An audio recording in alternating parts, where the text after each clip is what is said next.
د اسلامي امارت د واکمنۍ د کورنۍ چارو وزیر ته له افغانانو او ملي بیرغ سره د نوموړي واکمنۍ د زور زیاتی په اړه د هغه د نږدې ملګري مهم پیغام.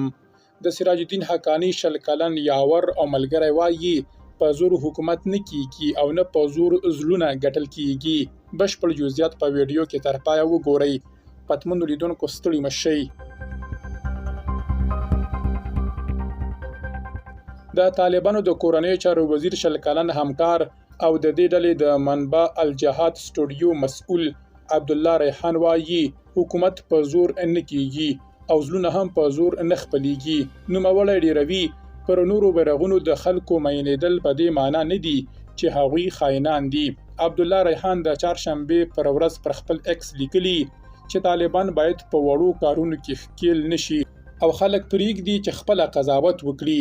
هغه د ملي بیرغ د ورځې په تړاو یادونه کړې چې له نورو بیرغونو سره د خلکو مینه په دې معنا نه ده چې هغوی خاینان دي، بلکې ښایي لامل دا وي چې طالبانو لا هم خلکو ته خپله رښتینولي، قرباني او کار هغسې نه وي ثابت کړی چې څه ډول د خلکو او هیواد حق دی.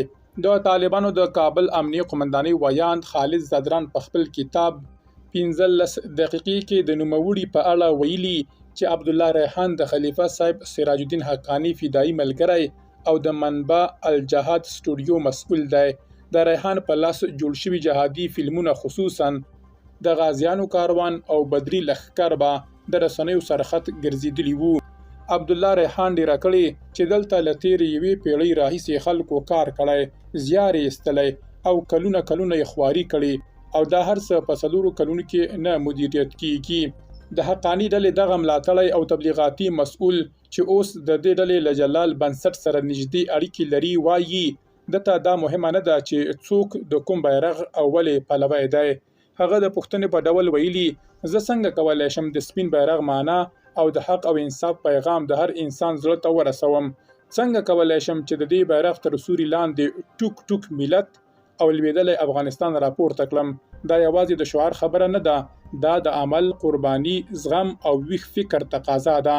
نوموړی وایي چې کله طالبان خپله ګروهه د عمل په ډګر کې ثابته کړي او ملت په خوله کړي، افغانستان بیا نه لویږي او ولس به نه ویشل کیږي. عبدالله ریحان طالبان هڅولي چې له هرې ورځې، هرې تېروتنې او هرې تجربې زده کړه وکړي.